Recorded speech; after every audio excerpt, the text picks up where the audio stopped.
Hello everyone, I am ready to ply. Oh my gosh, look, I have my Lazy Kate set up with both of these yarns. Look how beautiful these are. Oh my gosh, so pretty. I have this elastic in here to help with tension. I think they're put in there correctly. We'll have to see once I'm plying, but I'm very excited to start. All right, I'm gonna go ahead and turn this on and see how this works out.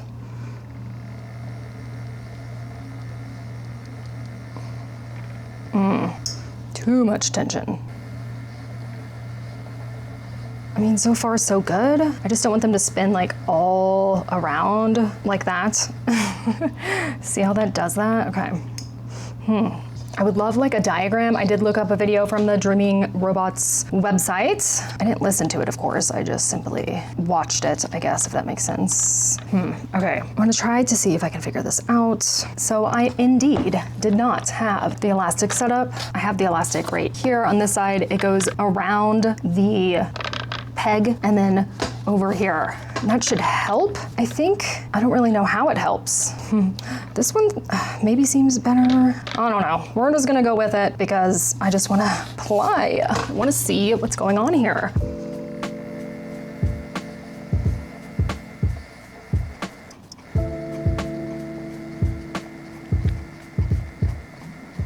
Okay, looking nice so far. The bobbins are not spinning too much, so yeah, let's get on then. Let's get this plied.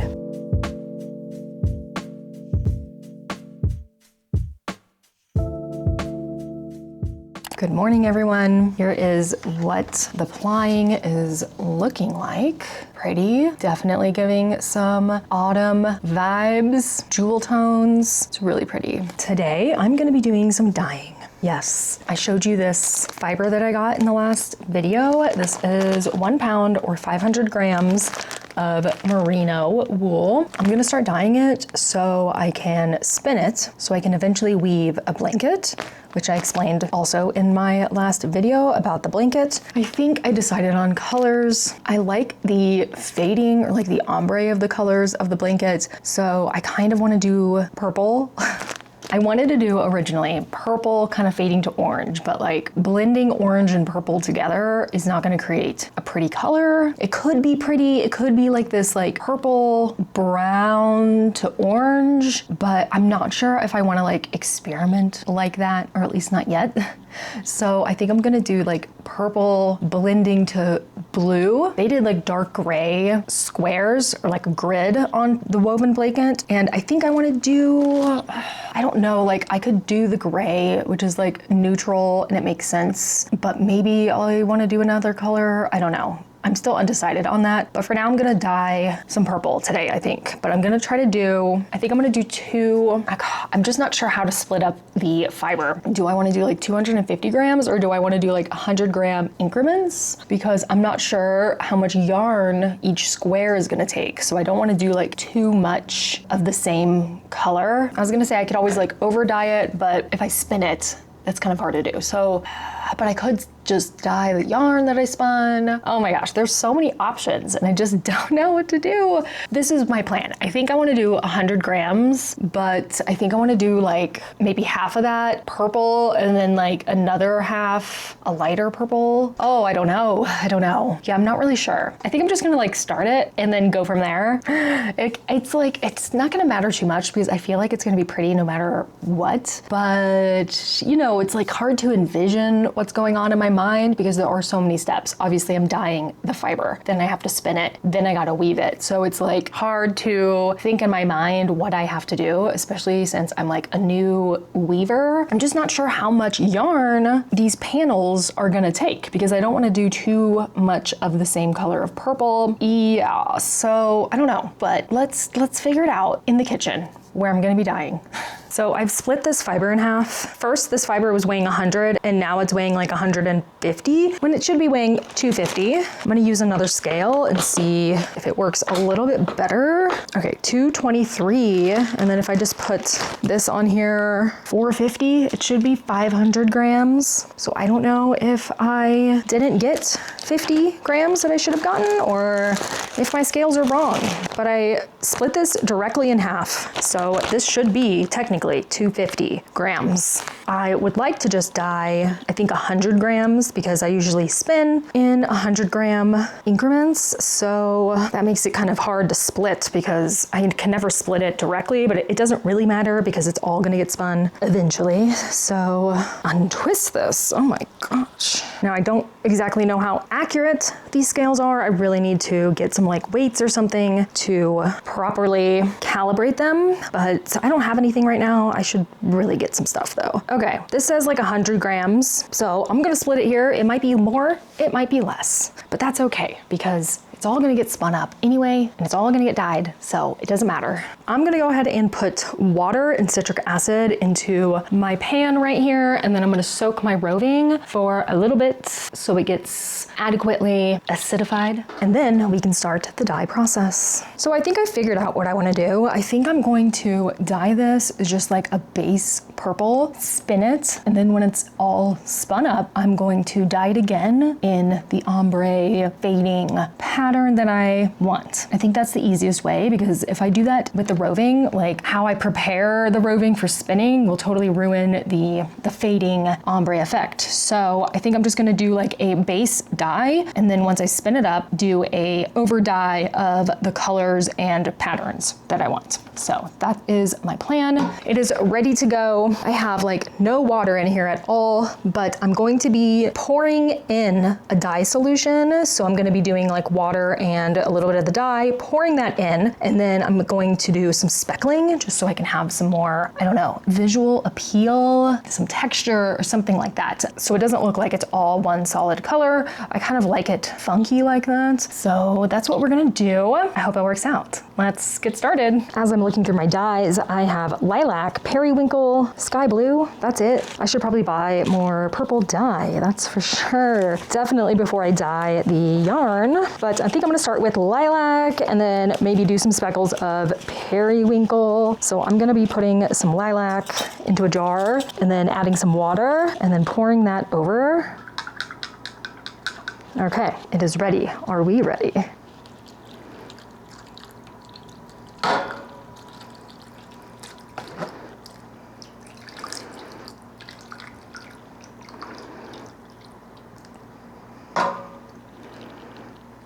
Beautiful. There's still some like dye in the jar.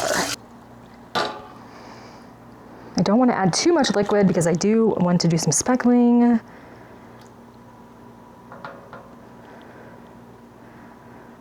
And if I add too much water, the speckling will just kind of get lost. Okay, I'm just going to kind of push on these lighter spots. Again, I like variation in my roving and in my yarn, so I'm okay with it not being completely even. That's totally fine with me. And now I'm going to take my periwinkle and I'm going to just sprinkle it on. I think it's a little bit darker color, so I'm hoping to see the sprinkles. But if I don't see them, then I might just add like a little bit of a darker blue or something. Maybe we'll have to see. Oh yeah. You can kind of see the periwinkle. I do want to do like a darker purple and then fade to like a lighter one maybe. I don't really know. Or like fade to blue, but it doesn't have to be like a super dark purple. It also doesn't have to be like a super light purple. I don't really know. I'm just experimenting, you know? We'll just kind of see how it turns out. Okay. I think that might be all I'm doing. I want to do so much more, but I'm not going to, okay? I'm gonna really hold myself back here and just leave it. I just love doing a little bit too much, but I know that I should just not do that with this. So now I'm gonna turn the heat on and I'm going to heat it up very gently. This front burner is a little bit bigger than the back one, so I kind of have to balance the heat, but I'm gonna start on medium for both of them and then see what happens. It's gonna start steaming and then I will temp it and make sure it's at a good temp. I believe it's like 185 or something. You definitely don't want to be boiling and you don't want it to be too little of heat or else the dye will not stick. So that's the goal here. Look how the color has changed so much. I'm still waiting for the temp to go up. This side is nearing it. This side, not so much. You see this like line right here, and it's a little bit lighter here, a little bit lighter here. There's some patches of blue. Again, I'm totally okay with this because I'm gonna be dyeing it again after the yarn is spun. So I'm okay with this random variation that's going on. I like it. I think it's kind of funky and I'm into it. Once this gets up to temp, I'm gonna cover it in foil so I can kind of keep the heat in there. I'm also gonna be temping it occasionally just to make sure it's not going over. And then I'm gonna let it sit for 30 minutes on the heat. And after that, I will rinse it and we'll see what's going on. So this is how it's looking. It is all cool now. I'm going to go ahead and rinse it. It looks like all of the dye exhausted. So I don't think we're gonna have any colored water here, which is great. We do have some spots that were not dyed, which is totally fine. Okay, so I'm just gonna hang this on my dryer and wait for it to dry. Maybe tomorrow or the next day it'll be dry enough and I can start spinning it. That would be really nice. I do need to finish my ply though, which I'm gonna work on right now, I think. Beautiful, I love it. I think it's so pretty. I think it's gonna spin up really nice. It's probably gonna be a really pretty light lavender color and I'm into that. I really like that color. I think it's gonna be perfect. So my Lazy Kate is working out nicely. Haven't had like any major issues or anything like that, which is so good. So I'm gonna continue on with this, see how far I can get today. And hopefully this will be done by at least tomorrow maybe. I don't know. That's my goal, I think.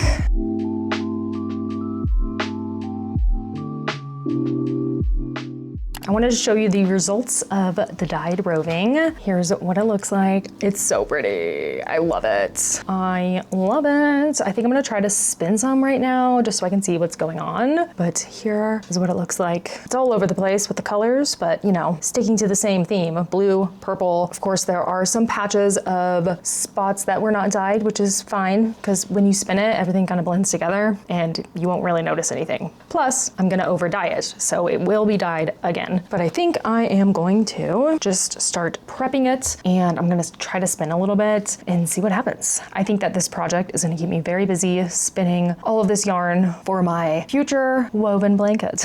But I'm so excited, I cannot wait. And I was looking at some colors on dharmatrading.com, which is where I get my dye. And yeah, I'm gonna have to put an order in and see what colors I can get. I'm still undecided on the colors and like what colors I want to do. For the grid, I could do basic gray, I could do white, or I could do something really funky like green. I don't know. I really don't know. I'm so undecided, but I have a while until I get there. So for now, we're just going to be spinning and dyeing and you know, preparing for the weaving. Speaking of weaving, I have not worked on my plaid for a week. I have not worked on it for a week. I need to get on it, but I've been like so into my cross stitch project, which is almost done. I guess I'll show you that. Yesterday I had lost my beading needle in my couch somewhere. I've lost so many needles in my couch and I'm just so afraid that they're gonna hurt me. But last night I lost it, so I stopped doing the beading, sat there for like 30 minutes. It was like 30 minutes before I got ready for bed. So I just like sat there literally just staring at the TV like, what do I do? And and something poked me, and it was the beading needle in my blanket that I have on my couch. And what's funny is I had like thrown this blanket all over the place trying to look for this needle, and the needle just happened to be right where I had it like pulled up. So I found the beading needle, but I did run out of beads. Yes, this is a cross stitch kit, and I ran out of the beads. So I'm gonna have to go get more beads. I think the cross stitch shop near me has the brand of beads, which is Mill Hill, but they are these light ones right here. I think this is like as close as I can get it for you to really see the beadwork, but I'm done with like all of the cross stitching. I'm just working on the beads. So this is the project that I've been really into, and I want to finish this before I continue weaving my plaid. I don't know why, but my brain is stuck on this thing and I want to be done with it, and I'm so close. So I think that's maybe why I'm so stuck on this, because I'm so close to being done with it. It's looking nice though. I really like it. So pretty. Cool. And yeah, I'm gonna work on some beading later tonight, I think. Maybe tomorrow I will go to that shop and see if they have these specific beads, and then hopefully I'll be done. Hopefully I'll be done with this tomorrow. That's the goal, I think. Speaking of being done with something, I have finished the plying on this yarn. So exciting. Okay, I think it's so pretty. I really do like it. Really fun, beautiful jewel tone colors. I need to get this on a nitty naughty and then wet finish it, and then it'll be done. But I'm not gonna do that tonight because I'm not going to. It's 4:30 p.m. and I don't want to do a single thing. Yep, but I'm forcing myself to at least do some of this because I need to do something. I need to be productive. Anyway, those are my updates.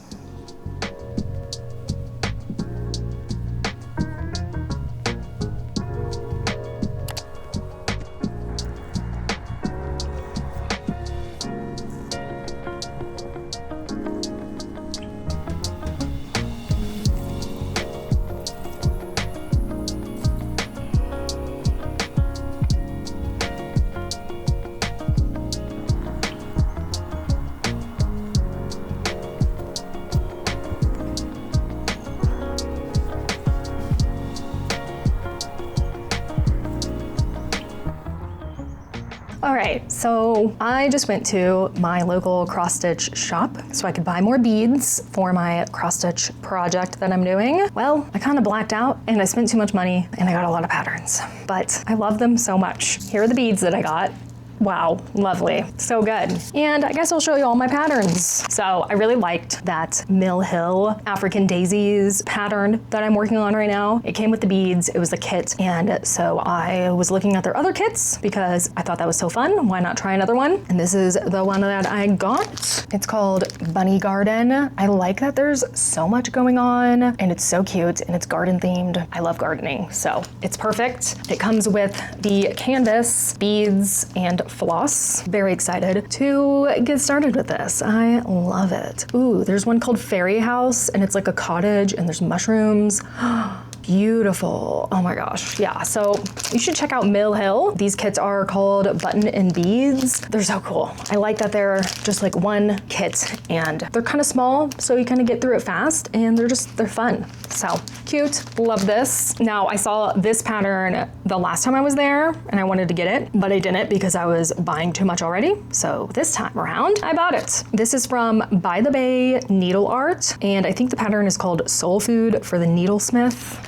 It's so cool. It says, flax and wool, needle and thread, with these things in hand, my soul is fed. I love it. And there's sheep in this lady, which I will make it so she has brown hair, brown eyes. So it's me, of course. And there's water. I just love it. And I love that it says flax and wool because that's like kind of a callback to spinning, you know? So cute. And the next one that I got, this is from Fine Frog Stitching. It's called Floral Phonograph. Oh, I just love this one. I'm pretty sure I have this on a wish list, maybe on Etsy or something like that. I've seen it before. This brand also does like tarot cards and some really cool designs, but this one is beautiful. It's a flower and the record right there is like a little body of water and there's like a lily and like a lotus flower. Oh, it's so beautiful. I love it. And then this one, this is by Erin Elizabeth Designs. I did buy one pattern from this artist. purchased the last time I went, and then I also have already stitched one of her patterns called the Sewing Tomato, and I believe I bought that one in Florida. She did like a vintage seed packet collection, and this is one of them. I love poppies, so I got the poppy one. I don't think I will make it red. I'll probably change up the colors because I don't know, I'm not a huge fan of red. But these are the rest of the seed packets. Look at them.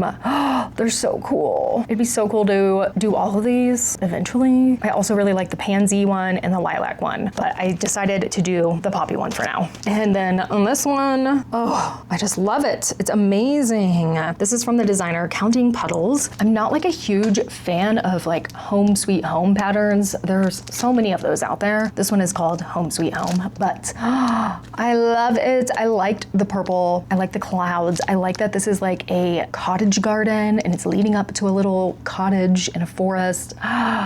Oh my God, it's so beautiful. It's so stunning. There's so much going on. There's a lot of like back stitching and maybe like embroidery elements in there. Oh, I just love it. I love it so much. It's so beautiful. It's so stunning. Wow.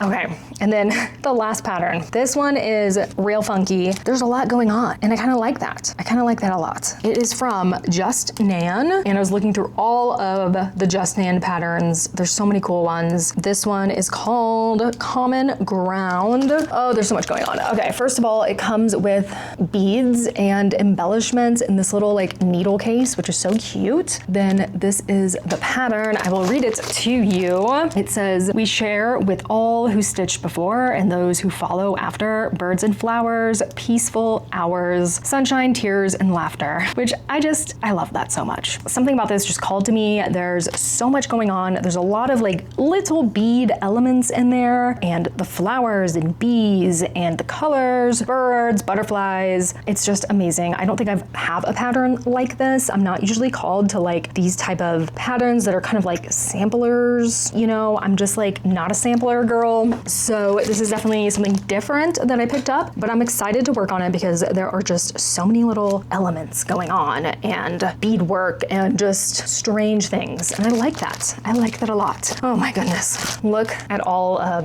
the thread that I need. Woo! This is going to be very interesting, very fun. I cannot wait. And I'm excited to get started with this sometime. Oh, I'm just so excited to do all of these patterns. The thing is, I need to stop buying patterns. I can only stitch as fast as I can stitch, you know? But then I like buy a bunch of patterns, and now I have like this nice stash of patterns. But I really like it because then I can flip through my patterns when I am wanting to do something, and I will pick a pattern that really calls to me. So it's okay. I also really want to dye more Aida cloth. That is in my future. Definitely the next project I start, I will probably dye some Aida cloth for it. Yes, thinking I'm gonna do that.